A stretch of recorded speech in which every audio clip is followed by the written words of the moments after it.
Alright, so we got our pipe off here. Customers have complained in the past when we don't use the same pipe strap holes. So try to use the same holes. Take them out. When you take the screw out, just leave the screw in it so it doesn't fall out. Don't just put it on the ground. Okay, so out and out. We got our downpipe here.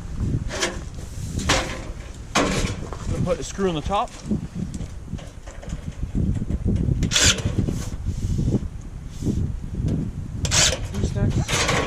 And then usually screw in the back. But we're not going to put a screw in the back because we're going underground. It's a little bit different to install these pipes. Just a little trick I'll show you.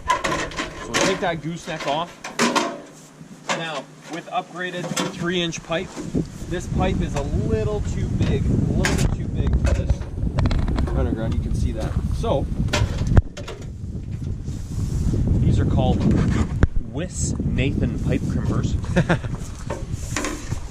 And just give her a crimp on each corner. So one here, see how it bends it in nice. Okay. Actually, I went a bit hard, and you see how it split that? I didn't know it did that. So don't go as hard, try not to. But you can give it a little bend in too if you need a little more. So just crimp and in. Yep, perfect. Instead of just squeezing the junk out of the back, then there's no water flow. There's no point of an upgrade in size of pipe, okay? So now, look at that. Right in there. Okay. So the reason why you want to detach the goose from the top is because you can slide that pipe right in. So you grab your ladder, put that on, line up where you need to cut that. Okay, take your goose off for a sec. Okay, just straight down.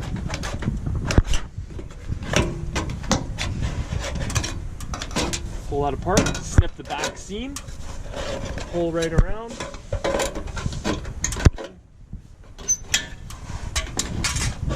Just clean that up, nice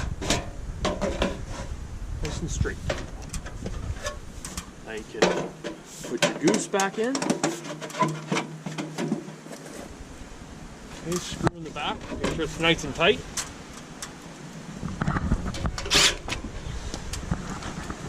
Attach the top of the gooseneck. Okay, one screw in the front. Sometimes you can put a second one in the side if you need to. Make it tight if it's a bit off. Make sure it's in the middle, about ½ an inch down from the trough. Not too high, not too low. Push up. Make sure the front's tight. Don't have to worry about the back too much, because when you put your pipe strap on, you put it tight to the wall, it's going to take care of that little gap. Okay, so you got your straps in your belt. Make sure they're not scratched up. Okay, I like to bend these in half so it's easy to put your screw through. Line up your gooseneck with the lines of the soffit. Typically your soffit's straight. Make sure your goose is straight. Okay, you can make note of where that pipe sits on the house. Usually I go over the seam, but we're going to use the old holes on here.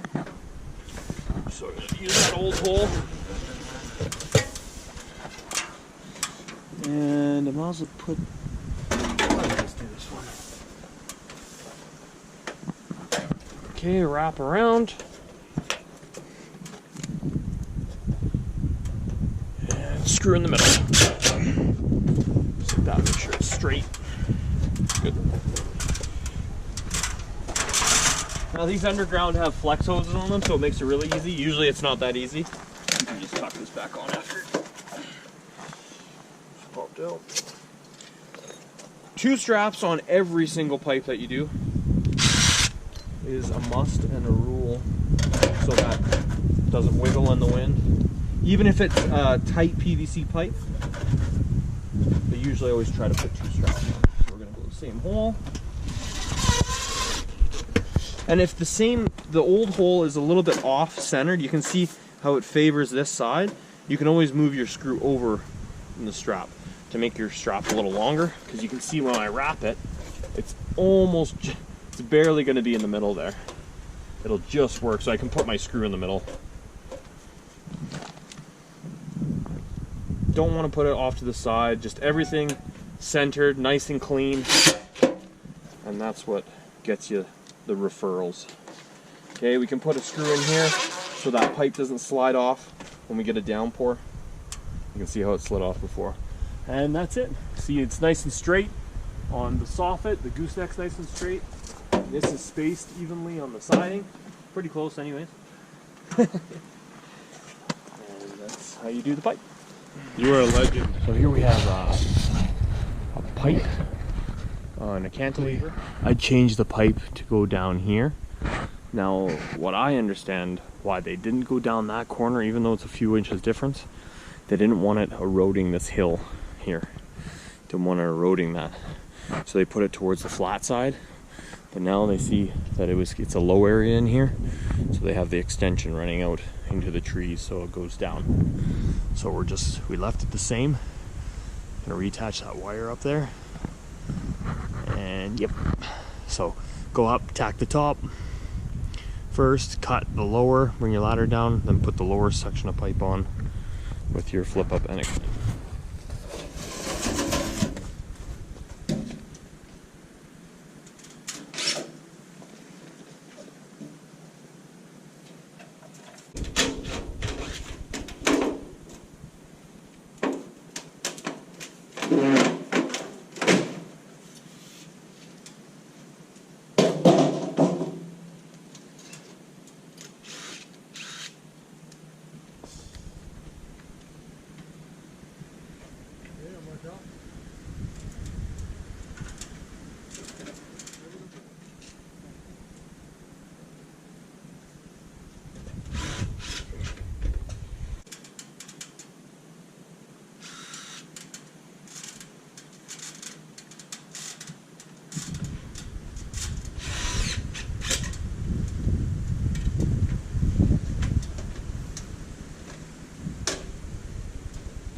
Why does it have to be this high?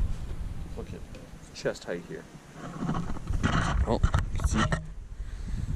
I'm gonna put another 5 foot, those 15-foot extension. The ground is 3 feet higher over there. So this pipe needs slope. Because if it doesn't, if it's like this, well, the water's gonna come out. It's not gonna go down the extension. So you can see the factory bend on here. Your extensions should be that same amount. You can get away with less, but there's a reason why the elbow isn't bend at a true 90, even though it's called a 90. You know, when you have an extension this long, 15 feet long, you can see here the customer is smart. I would always recommend this. He built a support on the joint so that it won't collapse the pipe, especially when it's filled with ice. In the summer, it probably will never collapse, but that's how she's done. I'll go right in the bush.